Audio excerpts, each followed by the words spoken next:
Hey everyone, welcome to another video. Today we're going to talk about issue number 1 of Storm from the Ashes, written by Munroe and art by Munroe. But before we dive into the story, I want to ask you a favor. If you enjoyed this video, please leave a like and a comment to help the channel grow.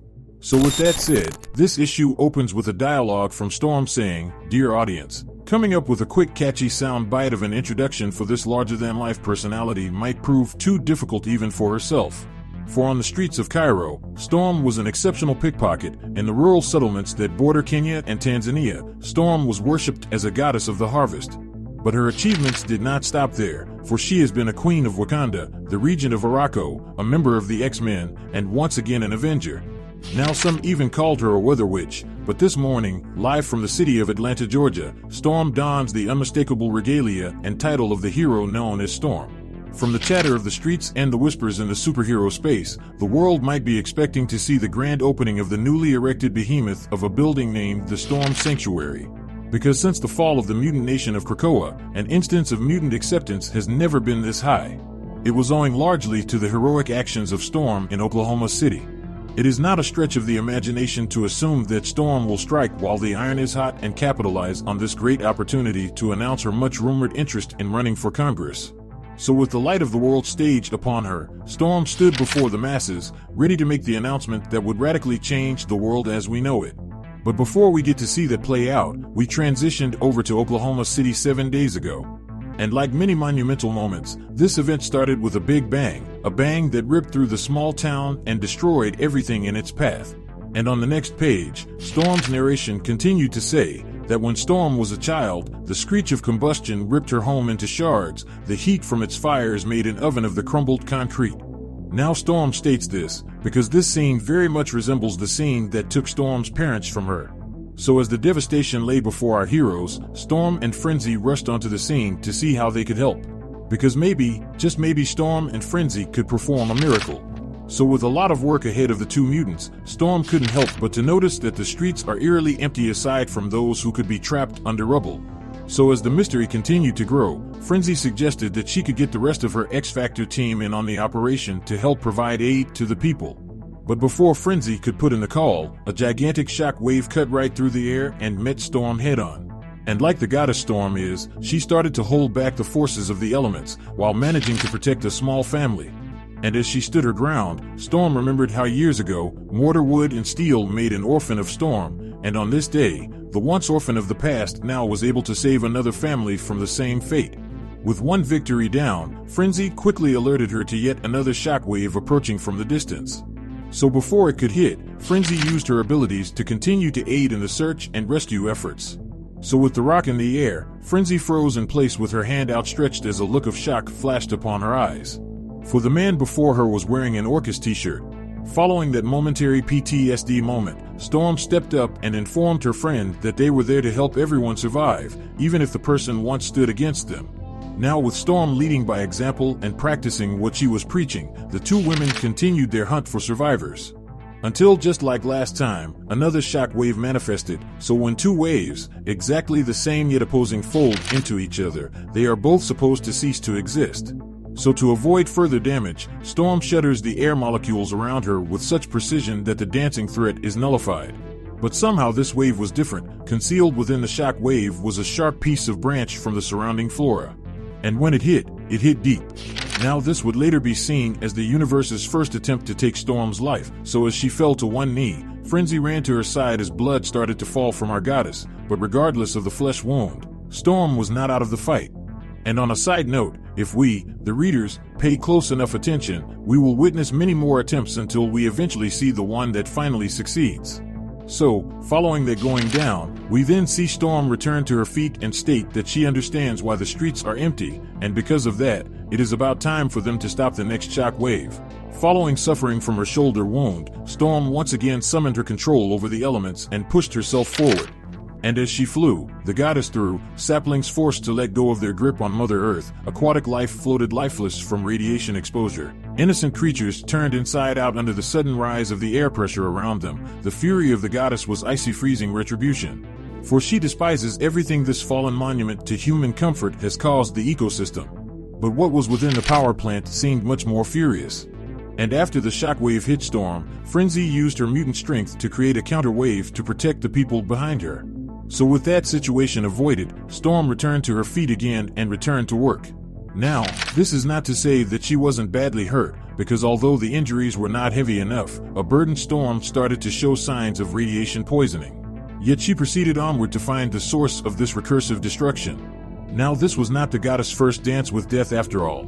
However, rather than finding a failing nuclear reactor spewing toxic venom, Storm ended up finding a crying mutant child surrounded by corpses. And based on the kid's words, he could not control his powers at all.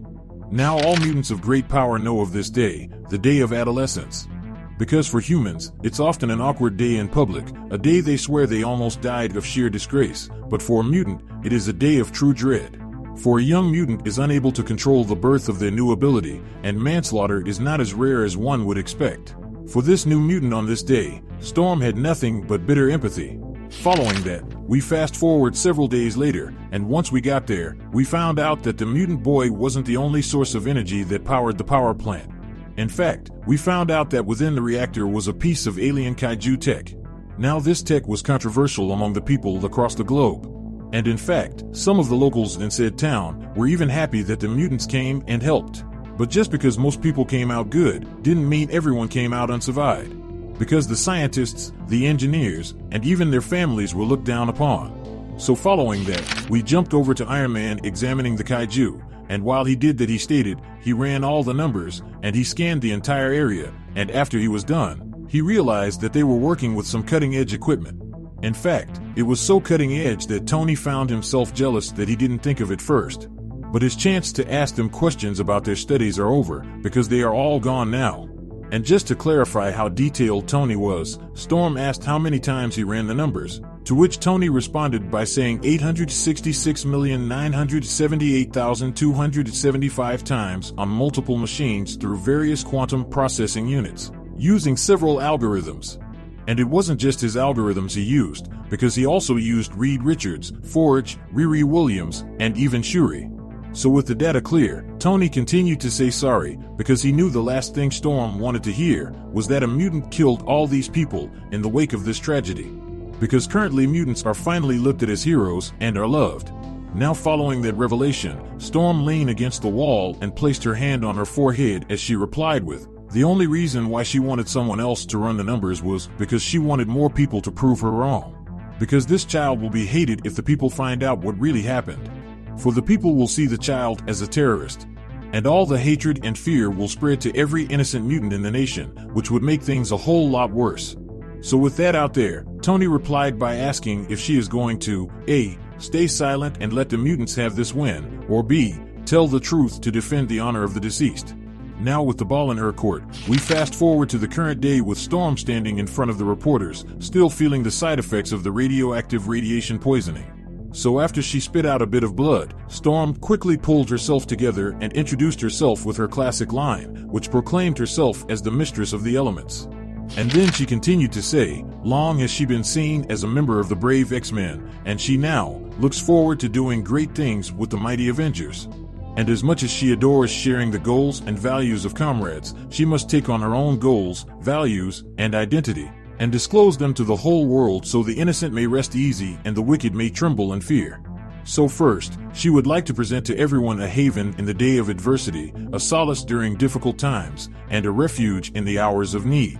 A refuge named the Storm Sanctuary. Now this place is not only for mutants, but it is also for humans, sorcerers, interplanetary immigrants, superhumans, gods, and everyone who calls this planet home to look up in their moments of trouble and give a sigh of relief because Storm has made their skies her new home.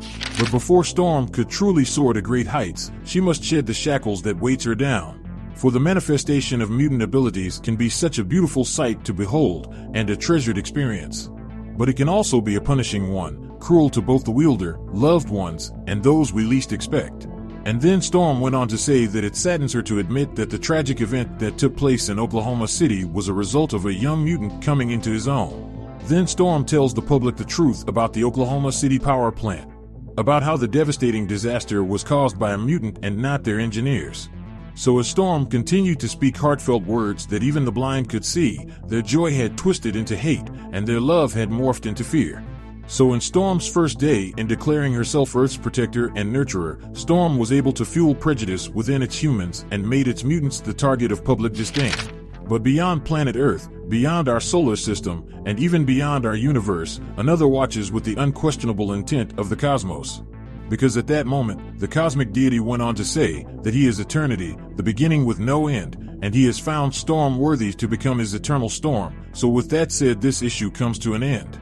Now, I can tell just by the first issue that this would be a comic to look out for moving forward. And I also have to say, I'm excited for what they have in store for Storm, especially with that foreshadowing of eternity. And for a quick channel announcement, as of the 26th of September, my wife and I have been out of the country in Europe for a few weeks to celebrate our anniversary, so with fingers crossed, I should have this one out by the 7th of October, and then catch up on all the remaining X titles within the week it comes out. But as for when I return to the US, that would be on the 15th. And if any of you are interested in some of the countries we went to and stayed at, just feel free to ask down below. But anyway, down in the comment section below, let me know your thoughts about this issue and what predictions you could have moving forward. So with that established, I hope you enjoyed this video. And please remember to leave a like and a comment if you want to see more videos like this. Thank you for watching, and I'll see you in the next video.